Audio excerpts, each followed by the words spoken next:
Pendant 3 jours, Internet a cru que Microsoft espionnait littéralement ses utilisateurs. Des développeurs, des médias spécialisés, des milliers de personnes. Tous convaincus d'avoir compris ce qu'il se passait. Ils avaient tort. Mais ça, évidemment, ils ne pouvaient pas encore le voir. Avril 2026. Un site apparaît. Browsergate. Son accusation est simple. Microsoft mènerait l'une des plus grandes opérations d'espionnage industriel de l'histoire moderne. Classique. Une accusation massive, un coupable évident, une histoire facile à comprendre et surtout facile à relayer. En quelques jours, tous les sites spécialisés de la tech s'en emparent. Mais la plupart ne voient que la moitié de l'histoire. Et à ce stade, vous aussi, vous auriez déjà pris position. Voici ce que l'on vous montre. Vous ouvrez LinkedIn et, sans que vous le sachiez, un programme démarre. Pour commencer, l'utilisateur ouvre son navigateur. Il est à noter que cela se déroule uniquement sur des navigateurs basés sur Chrome. Ça peut se voir dans le code source.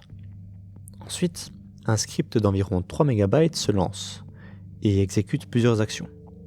Tout d'abord, collectez 48 caractéristiques de votre navigateur pour faire du fingerprinting et donc pouvoir vous identifier. Ensuite, lancez 6222 demandes d'un seul coup à votre navigateur en recherchant des extensions avec cette URL, Chrome Extension. Vient ensuite la spectroscopie, c'est-à-dire scanner le DOM et rechercher encore une fois chaque nœud avec l'URL d'extension Chrome Extension. Voyez le DOM comme la structure d'une maison. C'est en quelque sorte un plan détaillé de ses fondations, de ce qui fait tenir cette maison debout. C'est pareil pour une page web. La procédure utilise ensuite un outil tiers, appelé Human Security. Elle est de taille 0 x 0, c'est-à-dire qu'elle est cachée à vos yeux lors de son exécution. Suspect, non ? Un fingerprint est encore effectué avec un script tiers appelé Merchant Pool. Finalement, un reCAPTCHA en provenance de Google, encore un site tiers, vient s'ajouter et s'exécuter quand la page se charge. En troisième point, lorsque le gros est fait, les données sont chiffrées. Elles sont alors envoyées à LinkedIn sur un lien de télémétrie. Maintenant que cela est fait, le fingerprinting est stocké dans une variable et est envoyé à chaque bouton que vous cliquerez sur le site ou commentaire que vous posterez. Donc récapitulons. Une fois sur la plateforme, tout commence. Votre navigateur est analysé, vos extensions sont inspectées, des milliers de requêtes sont envoyées pour cartographier votre navigateur et la manière dont vous l'avez aménagé. Tout cela pour une seule chose, vous identifier. Pas votre appareil, pas votre session, vous, évidemment. Parce qu'à partir de là, tout devient visible. Vos outils de travail, vos recherches d'emploi, vos habitudes, parfois même vos croyances. Religion, santé, situation professionnelle, tout y passe. Le problème n'est pas que ces données existent. Le problème, c'est qu'elles peuvent être reliées à vous, très précisément. Si la plateforme connaît de vous vos opinions politiques ou des informations que même vos employeurs ne peuvent pas vous demander, quelles sont les limites ? Jusqu'où est-ce que la plateforme peut aller ? Et à ce moment-là, vous commencez à vous dire « ça va trop loin, les géants de la tech sont encore responsables de nos malheurs ». Parfait, c'est exactement la réaction attendue. Mais il y a un problème avec cette histoire, un détail que la plupart des gens ignorent, ou choisissent d'ignorer, parce qu'il casse complètement la narration. Regardons d'un peu plus près qui est à l'origine de Browsergate, un groupe nommé Fairlinked, présenté comme une organisation qui défend les utilisateurs de LinkedIn. Intéressant, très intéressant. LinkedIn, de son côté, répond rapidement. Selon eux, ces accusations sont fausses, et surtout, elles viendraient d'un acteur qui a été sanctionné pour extraction massive de données. Les affirmations figurant sur le site web, accessibles via le lien ci-dessous, sont tout simplement fausses. La personne à l'origine de ces affirmations fait l'objet d'une restriction de compte pour avoir procédé à l'extraction de données et commis d'autres violations des conditions d'utilisation de LinkedIn. Afin de protéger la vie privée de nos membres et leurs données, et d'assurer la stabilité du site, nous recherchons les extensions qui extraient des données sans le consentement des membres ou qui enfreignent de toute autre manière les conditions d'utilisation de LinkedIn. À ce moment précis, la plupart des gens ne creusent pas. Vous non plus, probablement, car sous le commentaire d'explication de LinkedIn, nous y trouvons, beaucoup de haine. Parce que L'histoire est déjà satisfaisante. Un géant, un scandale, des victimes. Pourquoi chercher plus loin? C'est exactement comme ça qu'on construit une narration efficace. En creusant, un détail apparaît. Fairlinked n'est pas un simple groupe d'utilisateurs.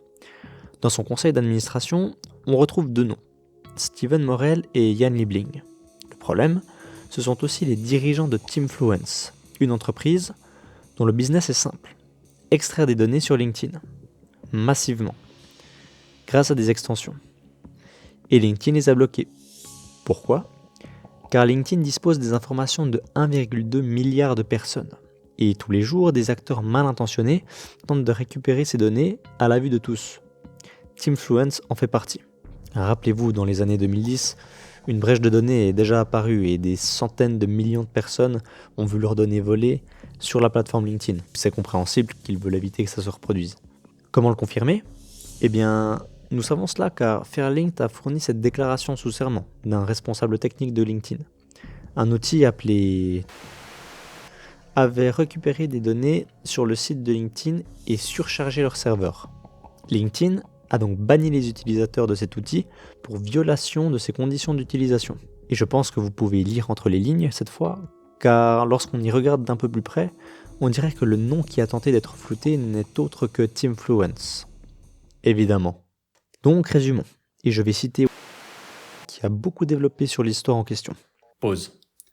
Après le tournage de cette vidéo, je me suis rendu compte que le post en question avait été supprimé par son auteur. Je l'ai donc contacté pour savoir pourquoi. Voici ce qu'il m'a répondu.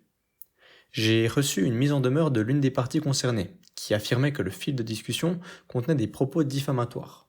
Je leur ai demandé ce qu'ils estimaient précisément inexact, mais ils ont refusé de fournir des exemples ou des preuves, tout en réaffirmant leur intention de me poursuivre pour diffamation. Ils ne faisaient probablement que fanfaronner, mais je ne voulais pas me retrouver devant les tribunaux pour une publication sur les réseaux sociaux. J'ai donc supprimé le fil de discussion. Donc voilà, je ne citerai pas cette source, mais comme il me l'a dit, les autres preuves sont des screenshots que j'ai déjà montrés. Continuons. Teamfluence récupérait donc des données personnelles sur LinkedIn à l'aide d'une extension de navigateur, et LinkedIn les a bloquées. Cela a sans doute nuit aux activités de Teamfluence, qui a donc décidé d'intenter un procès. LinkedIn protège en réalité les données de ses utilisateurs, du moins dans ce cas précis. Et vous dans tout ça? Vous y voyez un scandale? Moi, je vois une riposte. Vous voyez exactement ce que l'on a décidé de vous montrer. Cette histoire, vous y croyez. Pas parce qu'elle est vraie, parce qu'elle est satisfaisante. David contre Goliath, le géant de la tech contre un petit groupe de courageux. Une narration simple, efficace, presque irrésistible. Et c'est précisément pour ça qu'elle fonctionne. Le problème, c'est qu'elle est tronquée, incomplète. C'est une guerre d'influence. On ne vous ment pas. On choisit simplement ce que vous voyez. Une histoire crédible, des preuves techniques, une indignation légitime. Tout est réel, mais tout est orienté. Le problème, ce n'est pas seulement la collecte de données. C'est l'histoire autour de cette collecte, la narration. Qui parle, pourquoi et à quel moment.